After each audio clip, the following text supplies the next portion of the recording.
Who here doesn't recognize this silhouette? My name is Uriel Aguirre, and today my team and I will talk about Gold's Gym. Gold's Gym was founded in 1965 by Joe Gold.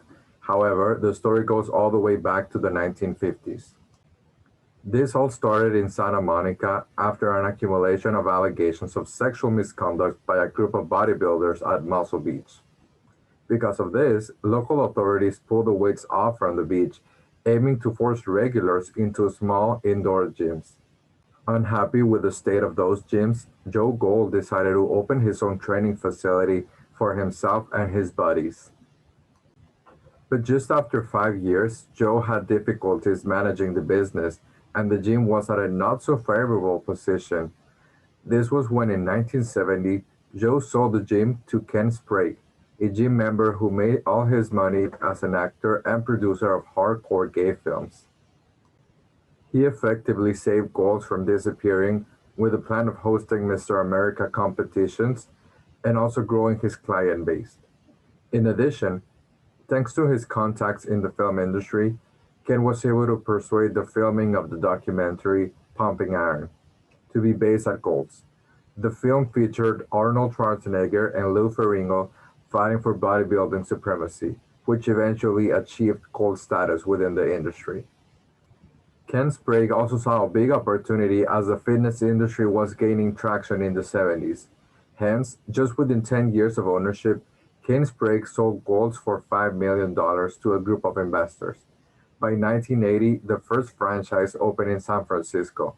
5 years later, there was a Gold's in Canada, and by the end of the decade, the gym had over 530 locations around the world.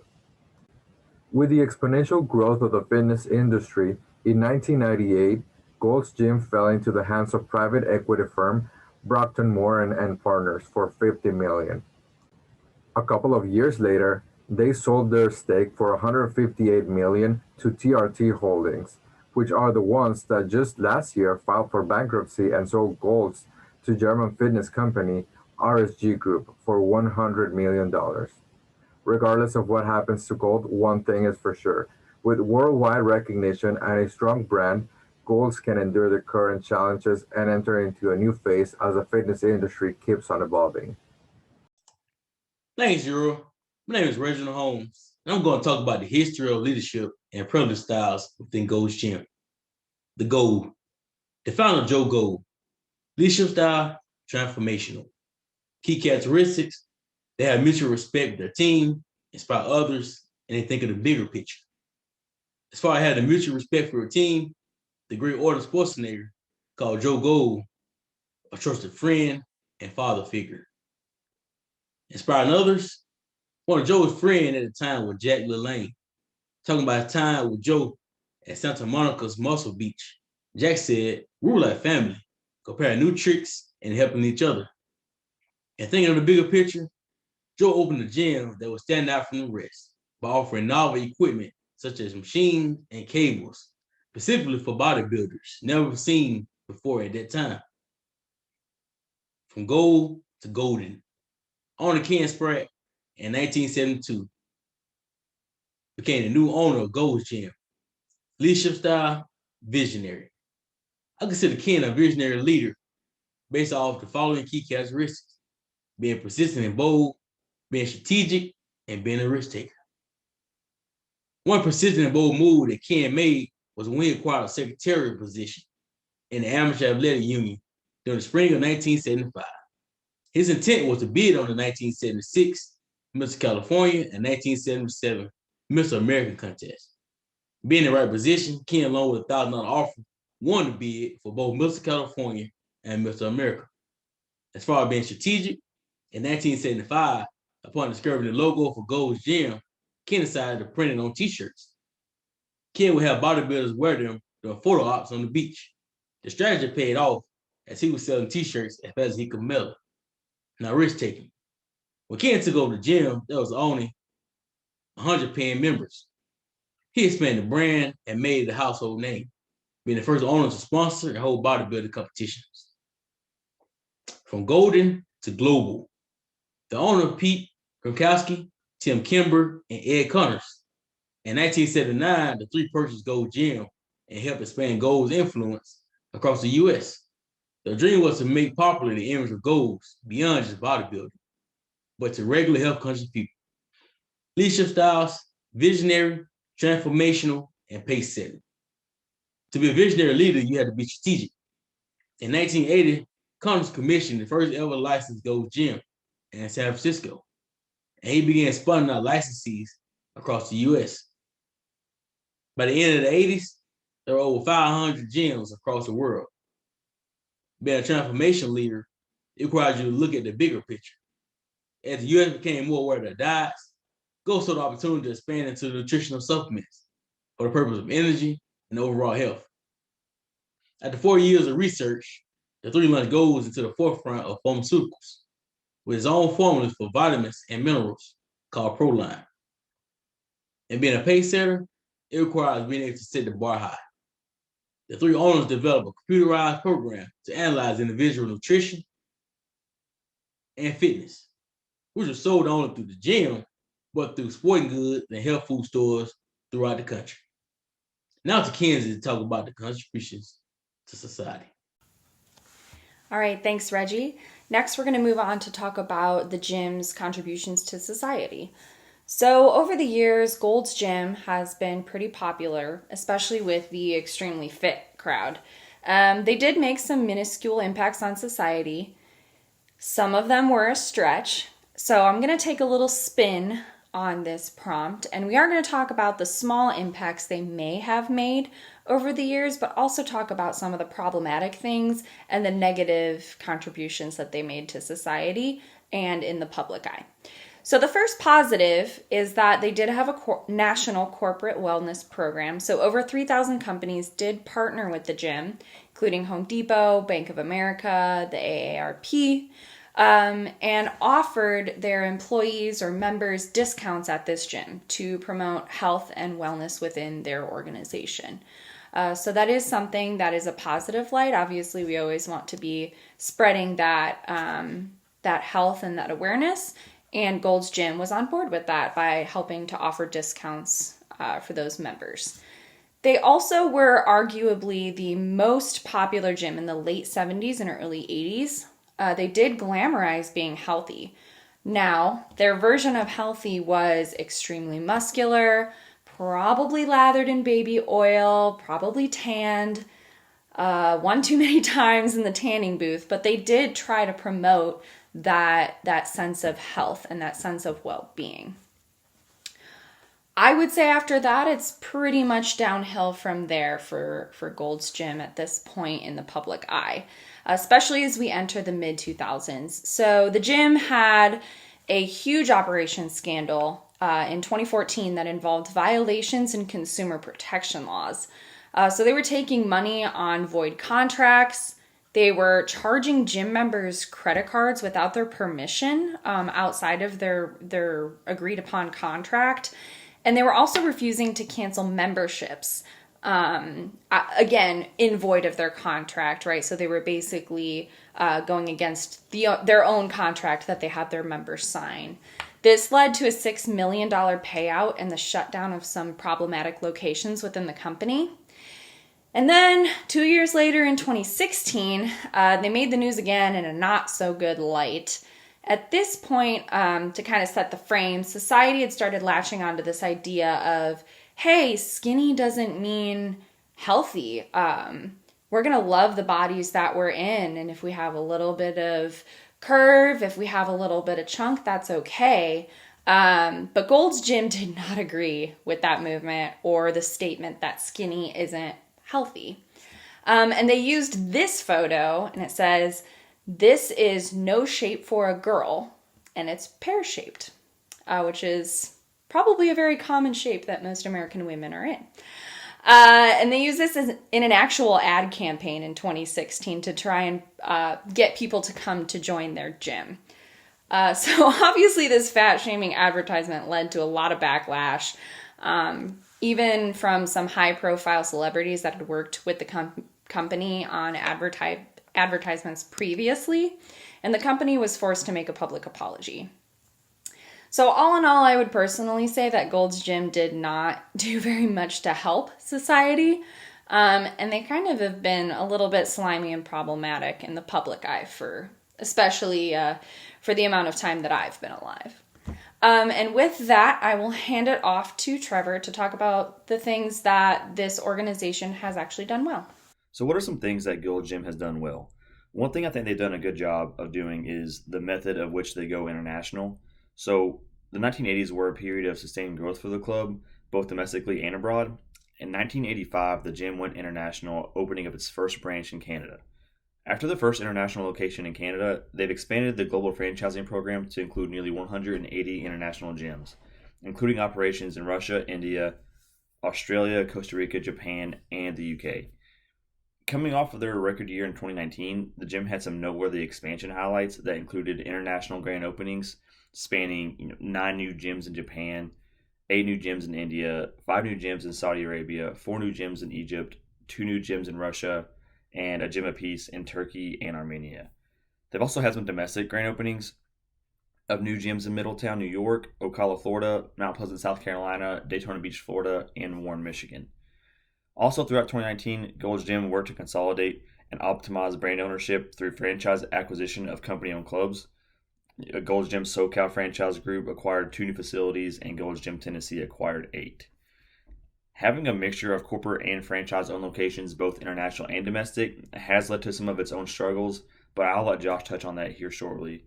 However, from a purely branding standpoint, I think going international when they did it and how they did it was an overall good move for Gold's Gym. It was a good way to leverage their already famous name to get buy-in from international consumers. Seeing the Hulk and Arnold Schwarzenegger, who were not only huge in America, but they were big all over the world. Seeing them endorse Gold's Gym was an exciting thing for other countries to be a part of. But speaking of Lou Ferrigno and Arnold, Gold's Gym has done a great job of being the gym for top celebrities. Of course, Arnold was a regular at the original gym in Venice Beach, California. But Gold's Gym has kept up the marketing strategy of celebrity endorsement by having notable users such as Jessica Alba, Dwayne Johnson, Keanu Reeves, Tiger Woods, and many other top-tier celebrities. Now, I don't think this marketing strategy is great for all companies, but I really do think it works well for Gold's Gym since they were kind of almost built on the celebrity endorsement from the very beginning. I think there is a particular market of people that really appeal to the celebrity endorsement, and I think Gold's Gym has done a good job of capitalizing on that. So now I will hand it off to Josh to talk about some mistakes that Gold's Gym has made. Thanks, Trevor. Let's talk about some of the mistakes that Gold's Gym made. First of all, you have to look at their store, club structure, the number of them. And what they did is they followed a franchisee model, and they had about 700 locations. Looking at those geographically, they had 700 and 180 of those from non-US based. So you're talking about 520 that are in the US. Looking at their revenue, the corporate owned stores and the franchise fees that went along with those were 302 million. And when you look at the full franchise revenue, that was closer to $872 million. And so the balance of franchise stores with corporate owned stores was about 10% that were corporate owned. And so there's some risk associated with that because you're paying these reoccurring fees like rent and upkeep. Whereas franchise, you get an upfront cost and then you're collecting royalties on that. So that was a mistake, I believe, on Gold's part, is to have too many corporate stores. That was riskier than strictly doing a franchise model. Another mistake is just the sheer size of the stores themselves or the clubs and what it costs to start those up. The floor plans are anywhere from 25,000 to 45,000 square feet, and the upfront cost for that is $4 to $5 million. You're looking at fees for equipment, construction costs, some upfront rent, and then there's the reoccurring royalty on top of that. So just to start off and open a Gold's Gym is $4 to $5 million. I think they started to realize this, and at the end of 2019, they had 140 corporate-owned stores, and they refranchised those. They refranchised 34 of those to get them down to about 106 that were corporately owned. And they also started looking at smaller possible floor plans in the 10 to 15,000 square foot range, which would in turn bring their costs down to 1.5 to roughly 2.5 million to start off. So they saw that their model was kind of slow and large and started to correct that. It just wasn't in time for the pandemic hit. If you compare them to Planet Fitness, Planet Fitness has 2,000 locations approximately, and they only have 80 corporate stores. So percentage-wise, far less. They're strictly doing the franchise model for the most part. So their risk is lower on a lot of those reoccurring fees. Another mistake that they made was replacing the CEO. Adam Zaitsev was their CEO, or CIO rather, from 2016 to 2018. And he left the company to go be the CIO at Smoothie King. He'd had a history of building companies. He'd done a startup before. He had a good track record with Gold's Gym. And so in his absence, the TRT Holdings company, who owns Gold's Gym, they shopped around with the idea, maybe we should sell the company. And then they finally decided, okay, we're not going to sell, but what we'll do is we'll bring Adam Zaitsev back and make him the CEO. And so in his short tenure, they did very well financially. They opened 35 clubs and signed for Gold's Gym record, 22 US franchise agreements.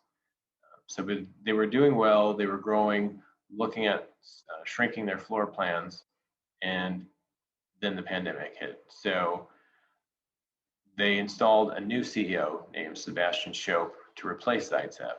And he may or may not be a good leader and CEO. He just doesn't have a public track record that you could follow to know whether or not he's a good leader. So it may be a mistake on their part. Let's look at how the pandemic has affected the organization. As I mentioned, the biggest thing is the filing for bankruptcy. They couldn't sustain the cost. They closed a lot of the locations. They closed 30 of the corporate locations permanently.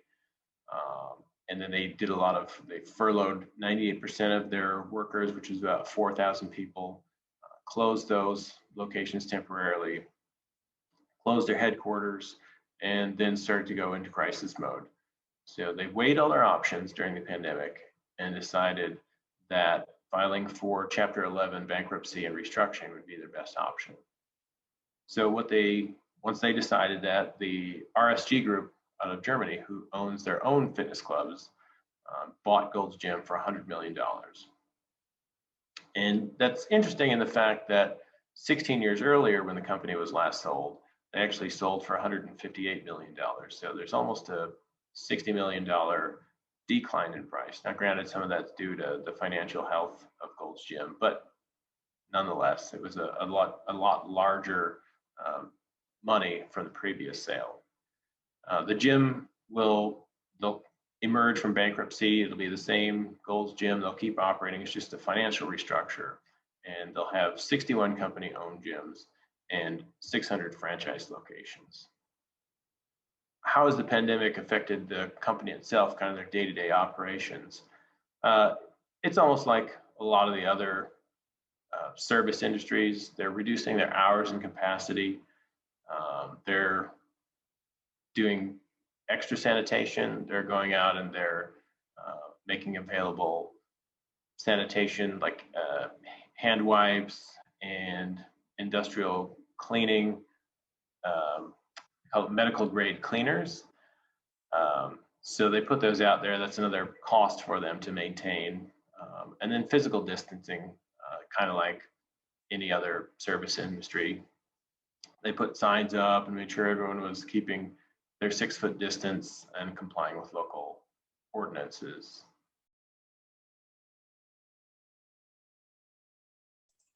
What would I do differently? If I was in leadership, I would go back to the momentum and idea of what the 3 owners had in the 80s. They'll continue to expand the brand of Gold's Gym from only catering to weightlifting and bodybuilders to an environment that encourages the average size Joe to get in shape.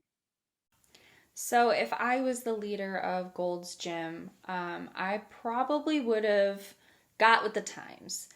Hiring marketing managers that know how to understand the current society climate, what's going on social media. Obviously, now, back in the 70s and 80s, that wasn't a thing. But again, to get with the times and to shed your company in a good light, I think is probably the most beneficial thing that you can do. The more scandals that you have, the more that people don't want to use your gym, or the more they think negatively of your company. And I think that was a big mistake that they made, especially in the late 2000s. In my opinion, I think Golds needs to embrace its roots and stop competing against Planet Fitness. If I was the leader of the company, I would tailor to heavy lifters, or at least have that image, to encourage people at that level or with the goal to be there in mind. I would start by having less machines and more free weights. From personal experience, 4 years ago, I was a member at Golds, and the two locations I would visit the most neither had more than 3 squat racks. This would often cause delays in everyone's routine, and many people ended up leaving to smaller gyms where free weights were more accessible, even if that added an additional cost. So my change would be that we'd reduce the size of the gyms and also the number of gyms that were out there. We'd actually increase the number but decrease the size. And most of that's based around convenience. In today's society, people are very accustomed to things being convenient for them. So rather than having a really large gym that might be across town that has every single piece of equipment I might want, as a consumer, I'd rather have one that's a little closer. Maybe it's not as big, but it was convenient for me. I could run out late at night or early in the morning, very close to home, get in a workout and come back. So I think that the way Planet Fitness has done that kind of bears that out. It's got many more locations. Size-wise, they may not be quite as big as Gold's Gym, but the main thing is convenience. So that would be what I'd change. So if I was the leader of Gold's Gym, I think I would do something similar to what Josh had said, and create more facilities. And I think the key is finding communities that are large enough to where you're going to have enough memberships to to make a profit, obviously, but also small enough to where the consumers don't necessarily have any other option, or they don't have more options, I guess. For example, smaller towns that might have their biggest gym is the Planet Fitness, right? So I don't necessarily think Planet Fitness and Gold's Gym are competitors at all. They're two different gyms with they're geared towards two different types of people, and people that have different goals.